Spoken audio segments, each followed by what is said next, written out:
Palabras de alegría y esperanza. Es el séptimo domingo del tiempo ordinario del año C. Las lecturas de Lucas, capítulo 6, 27-38, y el comentario es del padre Fernando Armelini. Un buen domingo para todos. El domingo pasado Jesús se había dirigido a los discípulos que habían hecho la opción de aceptar su propuesta de vida diciéndoles: felices ustedes. Ser feliz no quiere decir hacer todo lo que les digo, sino que es una felicitación, un cumplido. Han asegurado sus vidas. Y la última de estas bienaventuranzas era: felices cuando los hombres los odien, los excluyan, los insulten. El hecho de que el mundo no los ame significa que son diferentes, porque si los amase quiere decir que son iguales a todos los demás. En cambio, la opción de vida que yo les propongo, dice Jesús, y que ustedes han aceptado, es muy diferente a la del mundo. Y cuando decimos mundo, entendemos a aquellos que siguen los impulsos naturales en la vida. En el texto evangélico de hoy, veremos que no es tan sencillo aceptar la propuesta de vida de Jesús, pues es muy distinta a la que sugiere nuestro instinto. Por tanto, si el cristiano no fuese hostigado, tendría que preguntarse y verificar si quizás no se haya convertido en la sal que ha perdido su sabor y que solo sirve para ser arrojada fuera y ser pisada por la gente, como dijo Jesús. Si el cristiano razona y habla como todos los demás, si sigue los mismos principios y los mismos valores, si se adecúa a la manera de vivir de aquellos que no conocen el Evangelio, ciertamente lo dejarán tranquilo. No será perseguido, no molesta a nadie. Pero si el cristiano encarna el Evangelio, cuestiona con su vida el orden establecido, y es inevitable que sea perseguido. Y Jesús dice: felices ustedes cuando tengan esta experiencia dolorosa. Es entonces cuando uno se pregunta cómo debe comportarse el discípulo cuando es perseguido, cuando se encuentra con esos que le hacen el mal o que tienen violencia contra ellos, injusticias, incluso pierde la vida. Y no es solamente una experiencia de los primeros siglos, es una experiencia que la Iglesia está viviendo también hoy. ¿Qué dice el Maestro? El instinto natural lleva al discípulo a reaccionar, a pagar con la misma moneda, a responder a la violencia con la violencia, al mal con otro mal y con venganza. Escuchemos lo que pide Jesús a sus discípulos que se encuentran en esta situación. ¿Se deben dejar llevar por el instinto o por la vida nueva que han recibido del Padre del Cielo, el Espíritu? Escuchemos. En aquel tiempo, dice Jesús, a ustedes que me escuchan les digo: amen a sus enemigos, traten bien a los que los odian, bendigan a los que los maldicen, recen por los que los injurian. Al que te golpee en una mejilla, ofrécele la otra. Al que te quite el manto, no le niegues la túnica. Da a todo el que te pide. Al que te quite algo, no se lo reclames. Se trata de 4 imperativos inequívocos, seguidos de 4 ejemplos prácticos tomados de la vida cotidiana. Por tanto, Jesús quiere ser muy claro con lo que le pide a sus discípulos cuando sufren injusticias y persecuciones.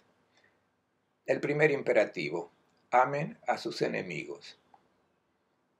El verbo que se emplea aquí no es el que se traduce por amistad, philei, es otro verbo.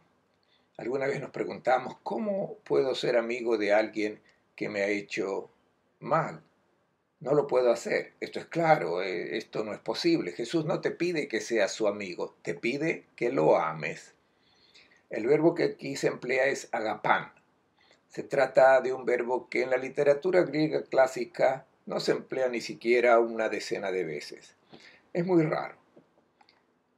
Pero para los cristianos se ha convertido en el verbo que indica el amor total, el amor que no se origina en la naturaleza humana, que te llevaría en la dirección opuesta, sino que se origina en la vida que te ha sido donada por el Padre del Cielo, que es su misma vida, y su vida es amor. Agapán significa disponibilidad a hacer el bien, y solamente el bien de manera incondicional. En la confrontación con el enemigo que me ha hecho algún mal, incluso un mal grave, y que de hecho está haciendo todo lo posible para crearme problemas, el hacerle el bien no es algo que viene espontáneamente. El instinto natural nos lleva en la dirección opuesta. Jesús pide amor, la prontitud de responder al pedido de ayuda incluso del enemigo. Cuando el enemigo tenga necesidad, a pesar de cualquier mal que me haya hecho, debo ponerme a su servicio. Este es el primer imperativo, aceptarlo, rechazarlo, pero esta es la propuesta de Jesús de Nazaret. Segundo imperativo, traten bien a los que los odian. El odio no es simple antipatía o la aversión que uno siente frente a aquellos que no le caen simpático. Estos son sentimientos que todos tenemos. El peligro es que estos sentimientos se transformen en odio.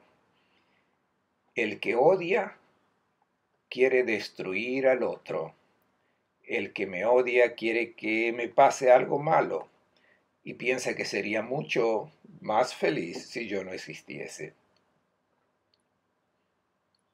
Si uno me odia, el instinto natural, lo que se deriva de la naturaleza humana, ¿dónde me lleva?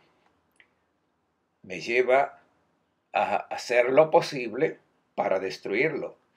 Él me quiere destruir a mí, entonces yo lo anticipo y le deseo que le suceda algún mal, quizás que se lo lleve a alguna enfermedad. Esto es responder al odio a quien me quiere hacer el mal con otro odio. Esto se deriva de la naturaleza. Está claro que si uno me odia no me caerá simpático. Esto no depende de mí. El peligro es cuando esta antipatía se transforma en odio en mí. El espíritu de Cristo va en sentido contrario.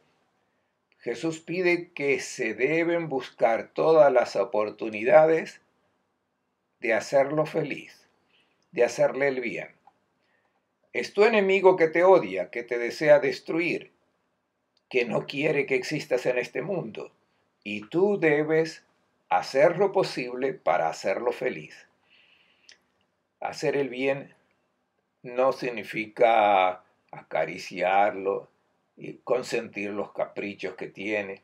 Esto no es amor para los que nos hacen el mal. Hacer el bien quiere decir tomar decisiones fuertes en la confrontación con la persona, porque la quiero hacer crecer, la quiero humanizar. Está en una condición en que si consiento con sus caprichos será peor para ella. Entonces, esto no lo puedo hacer. Pero debo hacer todo lo posible para que esa persona pueda crecer, pueda humanizarse, pueda ser feliz. En todo caso, el discípulo de Cristo no puede hacer otra cosa que amarla. A veces nos preguntamos, ¿dará resultado? No lo sé. Es que yo, siendo hijos de Dios, no puedo hacer otra cosa que amarla. Quizás se cierre más, me odiará aún más, pero yo no dejo de hacer lo que me pide la vida divina que llevo dentro, la vida del Padre del Cielo, que es amor. aun cuando la otra persona se cierre. Yo no puedo hacer otra cosa. La vid no puede hacer otra cosa que producir uva, es su naturaleza. El jazmín no puede hacer otra cosa que dar perfume, es su naturaleza, aunque si uno lo pise seguirá dando perfume. La naturaleza del cristiano es la del Hijo de Dios. No puede hacer otra cosa que amar, incluso a los que le hacen el mal, a los que lo odian. Tercer imperativo, bendigan a los que los maldicen. Maldecir quiere decir desear la muerte del otro. Bendecir quiere decir desearle la vida. Bendecimos a Dios cuando reconocemos que de Él nos llega toda la vida. Y Dios nos bendice dándonos la vida. Cuando nosotros bendecimos a otra persona, quiere decir, deseo que tú vivas.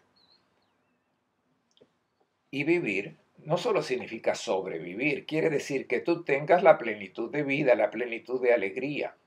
Y cuando un cristiano bendice a alguien que lo ha maldecido, quiere decir que desea que el otro sea feliz y que está dispuesto a hacer todo lo posible para que lo sea. Y esto no es fácil. Y por eso, el cuarto imperativo, recen por los que los injurian. Practicar los tres primeros imperativos es difícil y por eso es necesario rezar. Solo la oración auténtica, no la repetición de fórmulas, sino la oración auténtica, que quiere decir ponerse en sintonía con el pensamiento de Dios, ver cómo Dios ve al que me odia, al que me hace el mal. Y cuando descubro que Dios lo ama, no me está diciendo que el otro es bueno y que todo lo que hace está bien. Me dice que ese es su hijo y que es maravilloso, aunque esté haciendo cosas malas. Dios odia a las cosas malas que hace, pero lo ama a él. Solamente en la oración puede entrar en sintonía con los sentimientos de Dios. Cuando estamos delante del Señor no se puede mentir y le pedimos que colme de sus bienes al que nos está haciendo el mal. Y cuando uno ora de esta manera, el corazón está en sintonía con el corazón del Padre del Cielo, que hace salir el sol sobre buenos y malos, y que hace llover sobre los justos y sobre los injustos. Y ahora Jesús explica su propuesta de mundo nuevo con 4 ejemplos prácticos. Aclaremos inmediatamente que Jesús está utilizando imágenes paradójicas. Poner la otra mejilla después que te han dado una bofetada, no hay que tomarlo al pie de la letra, ni Jesús lo ha tomado a la letra. Pero vamos a tratar de responder y de entender qué es lo que Jesús pretende de sus discípulos, que quiere que se dejen mover por su espíritu, de la vida divina que ha recibido, no de los impulsos que le vienen de la naturaleza. Y para presentar esta ley del amor incondicional, estos son los ejemplos que Jesús da. El primero hace alusión a la violencia física. ¿Qué debe hacer el esclavo? Dice, poner la otra mejilla. Quiere decir, tú no debes responder con la violencia. Nosotros experimentamos muchas clases de agresividades en nuestras vidas. Incluso en los momentos más simples, más banales. Podemos estar en la carretera conduciendo y estamos en cola junto a otros coches esperando poder seguir y está uno que grita, que hace ruido y con esto me está diciendo, tú no debes existir. Es una violencia que se nos hace. Y entonces, ¿cómo reaccionar? El cristiano no puede reaccionar sino con el amor. Debes poner la otra mejilla. Si no puedes cambiar la situación, no debes reaccionar con violencia. Segundo comportamiento, la del ladrón que te roba lo primero que encuentra. Al que te quite el manto, no le niegues la túnica. Es paradoxal. Pero si un día encuentras a quien te ha robado el manto, si lo encuentras en la calle y se está muriendo de frío, tú debes darle tu túnica y tú pasar frío y dársela a tu hermano. Lo puedes dejar o aceptar o rechazar, pero esto es el Evangelio.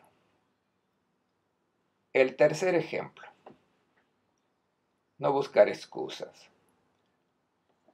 Da todo el que te pide. Es el pedido de ayuda. A veces se hace sin discreción y crea situaciones desagradables, pero no hay que buscar excusas. Si puedes ayudar al hermano, tú lo debes ayudar, aunque sea un enemigo. Bien, atención, sobre esto de hacer el bien, dar limosnas, estemos atentos. Tenemos una hermosa frase que se encuentra en el libro de la Didache, un libro que ha sido escrito en Antioquía antes incluso que el Evangelio de Mateo, y dice: mantén la limosna en tus manos sudorosas hasta que sepas a quién es mejor darla. Es una frase muy importante. Piensa bien antes de dar limosna, antes de hacer algún bien al otro, pues debes saber cómo será empleado el bien que haces. Por tanto, sabiduría cuando haces el bien. El cuarto ejemplo hace relación a la justicia económica. Al que te quite algo de lo no se lo reclames. Alguien que se apodera de algo que es tuyo, ¿cómo reaccionar? Jesús no está diciendo que debes permanecer pasivo, resignarte. No, el cristiano no es un ingenuo o tonto. Jesús sugiere una acción positiva para humanizar al malvado. Y lo primero es no comportarse de la misma manera que el malvado. Por tanto, no se pide al discípulo que no haga justicia y defienda lo que le pertenece, el honor propio, la propia vida. El cristiano no es imbécil, no tolera la injusticia. Amar tampoco significa soportar en silencio y sin reaccionar. El cristiano se empeña activamente en poner fin a las prevaricaciones, a los robos, a la injusticia, pero no utiliza métodos condenados por el Evangelio. Cuando no llega a establecer la justicia con los medios evangélicos, cuando la única vía que permanece abierta es la de hacer el mal a un hermano, se debe mostrar discípulo de Cristo, que prefiere soportar el precio de la injusticia antes que hacer el mal a un hermano. Y ahora llegamos a lo que se ha llamado la regla de oro, que Jesús ha dado para ayudarnos a hacer las opciones justas cuando no estamos seguros qué hacer. Escuchemos. Traten a los demás como quieren que ellos los traten a ustedes. Si aman a los que los aman, ¿dónde está la gratuidad? También los pecadores aman a sus amigos. Si hacen el bien a los que les hacen el bien, ¿dónde está la gratuidad? También los pecadores lo hacen. Si prestan algo a los que les pueden retribuir, ¿dónde está la gratuidad? También los pecadores prestan para recobrar otro tanto.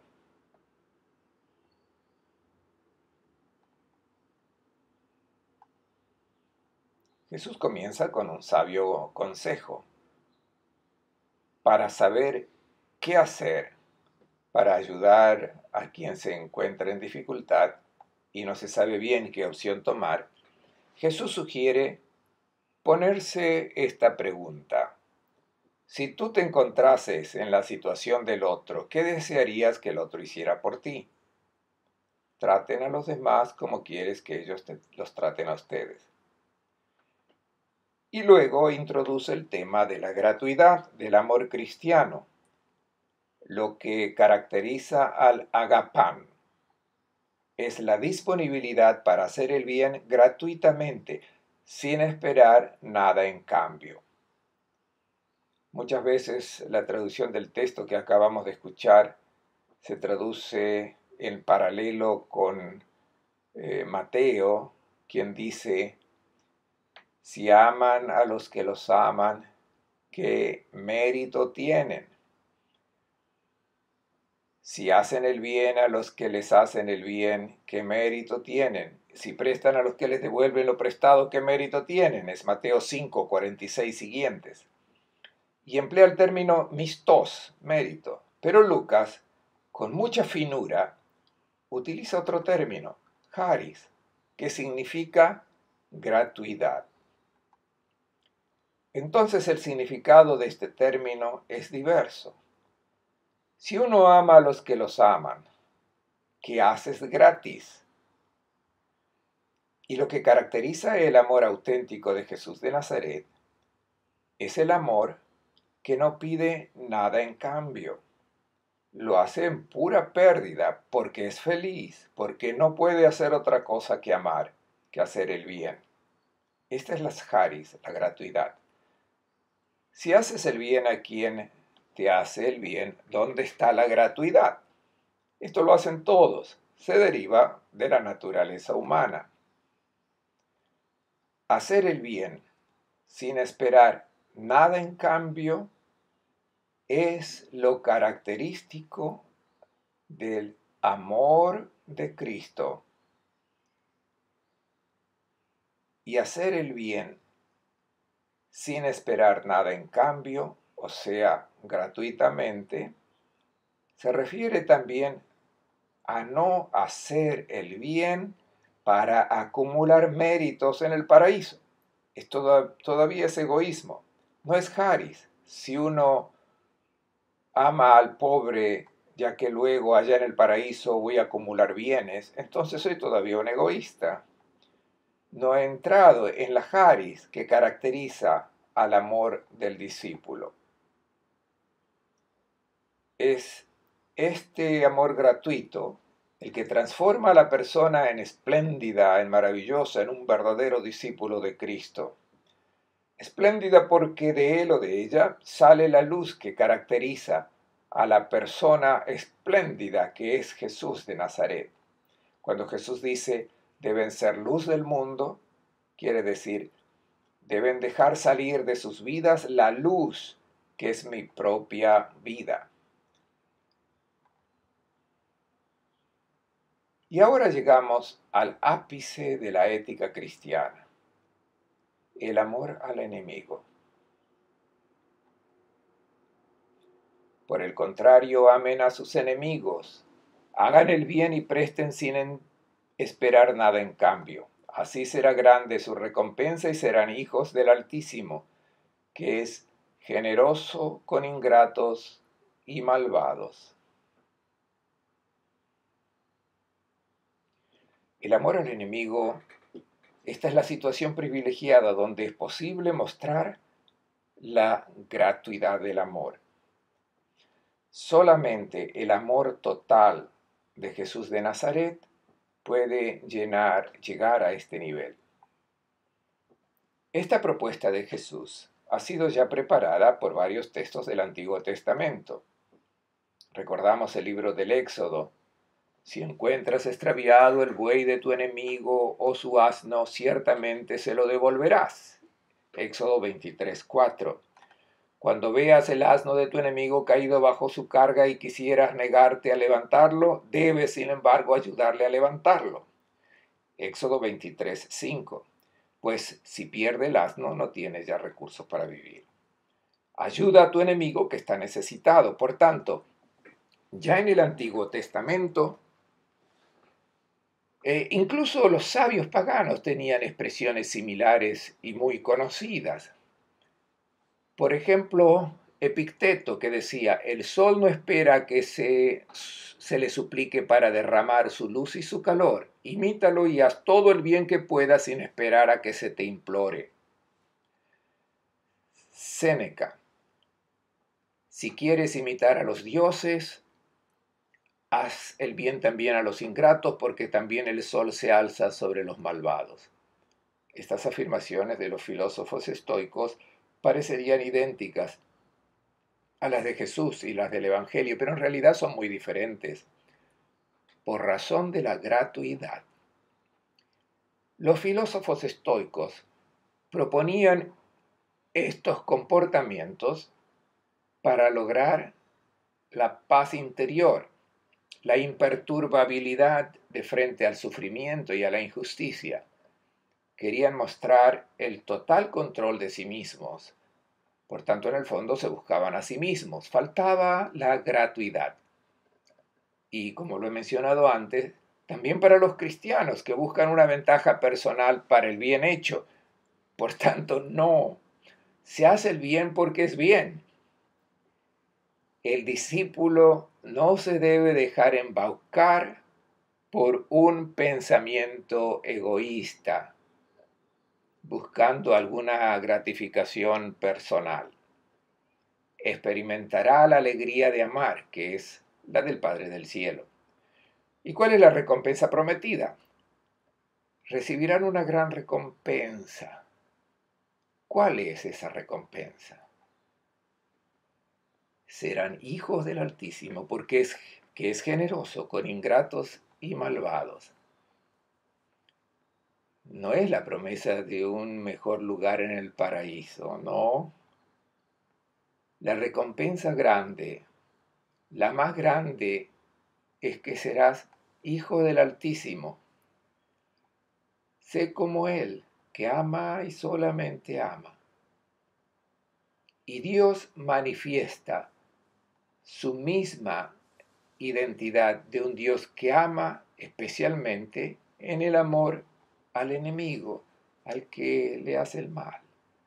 Y el hijo, la hija de Dios, se comporta como el Padre del cielo, porque el malvado, hijo de Dios, y de uno sale la expresión de la vida de ese Padre para amar al malvado.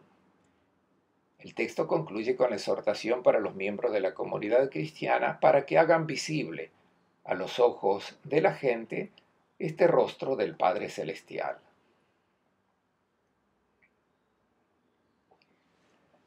Sean compasivos como es compasivo el Padre de ustedes. No juzguen y no serán juzgados. No condenen y no serán condenados. Perdonen y serán perdonados. Den y se les dará.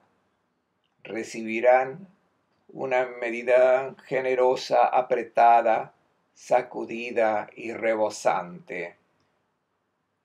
Porque con la medida que ustedes midan, serán medidos.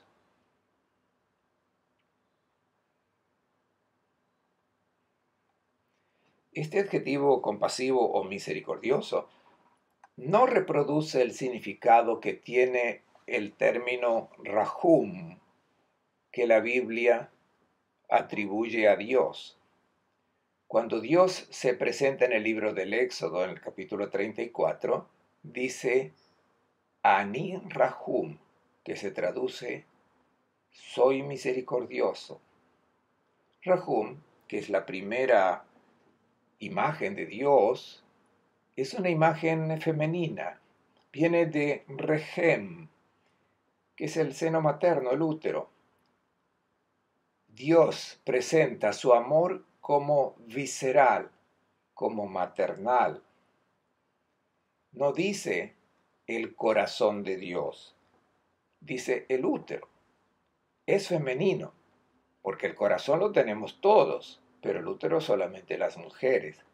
Y Dios ha escogido esta imagen para mostrar su amor incondicional para cada persona.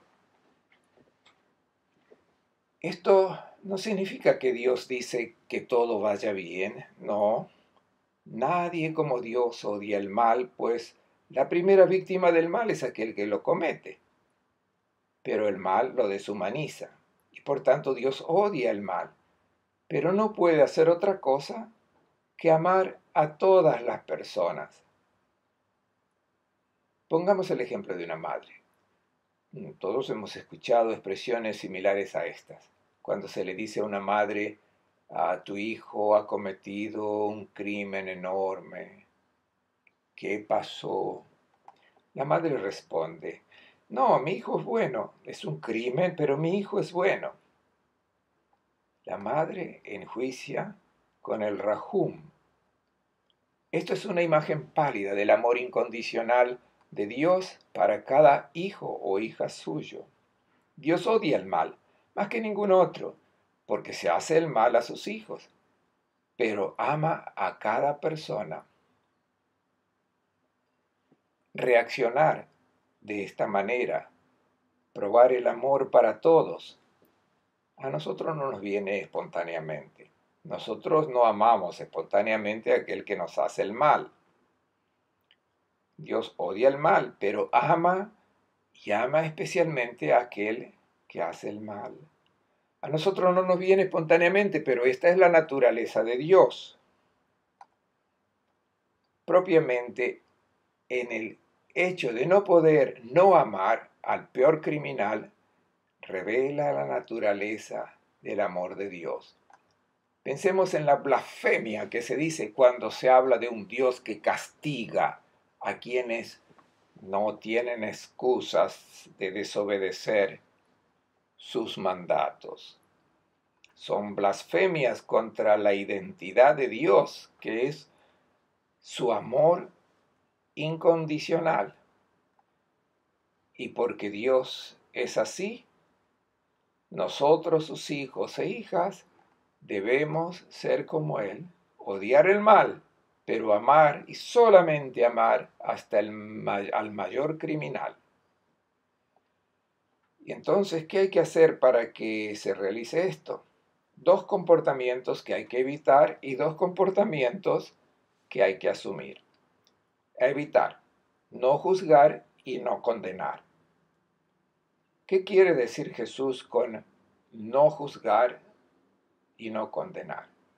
Significa que tenemos que hacer la vista gorda a todo, negar los errores como si no fuesen. No. Debemos siempre distinguir entre el juicio que hacemos sobre una acción que se ha realizado y el juicio a las personas. Y la que juzga es la palabra del Evangelio. Te dice si una opción es humanizante o te deshumaniza.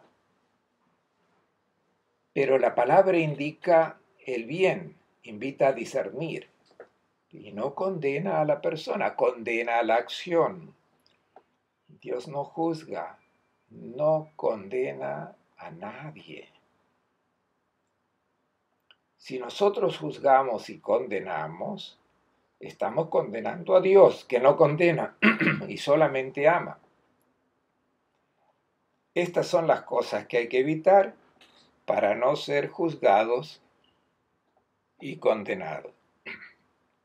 Algunos dicen, yo no juzgo ni condeno, así Dios tampoco me juzgará y condenará. No, no es así.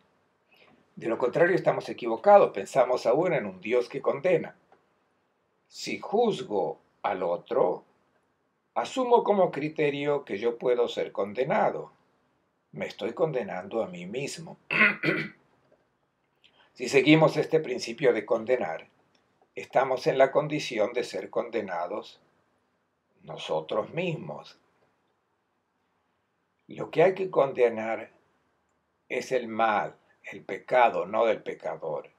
La persona no puede ser juzgada porque juzgarla quiere decir ligarla a la mala acción que ha cometido. No, la acción mala es una cosa, pero la persona es alguien al que hay que amar. Si asumimos el pensamiento y los sentimientos de Dios, veremos que esas personas son dignas de amor. Y ahora los dos mandamientos. Sean compasivos como es compasivo el Padre de ustedes. Perdonen y serán perdonados. Perdonar, este verbo de perdonar en griego, poluein, ¿Qué significa desatar? Significa no tener atada la soga al cuello a las personas que han cometido algún error. Suéltenla de este error y de esta manera también así tú serás suelto. Esto es muy hermoso porque si nosotros soltamos a los demás de sus errores, acabamos por soltarnos a nosotros mismos de nuestros errores. Para vivir feliz debemos desatarnos a nosotros mismos de los errores que hemos cometido. No los negamos, pero los miramos serenamente sabiendo que Dios no nos tiene atados a nuestros errores. No nos espera para llamarnos a cuenta y para el castigo, no. Tomemos conciencia que ha habido un error. Vemos lo que podemos hacer para reparar este error, para no repetirlo, pero luego desatamos a los demás y así logramos desatarnos a nosotros mismos. Finalmente, den y se les dará. Recibirán una medida generosa, apretada, sacudida y rebosante, porque con la medida que ustedes midan, serán medidos. ¿Qué significa este dar? Dar significa donar todo. Regresamos a la bienaventuranza, bienaventurados los pobres, los que se han desprendido de todo, los que han hecho de sus vidas un don. Estos recibirán una medida generosa, abundante, en proporción a lo que han dado. Reciben un don sin medida. ¿Cuál es este don? No es un puesto mejor en el paraíso. Este don es una semejanza mayor con el Padre del cielo, que dona todo. Mientras más donemos, esta medida de semejanza con el Padre del cielo será abundante. Les deseo a todos un buen domingo y una buena semana.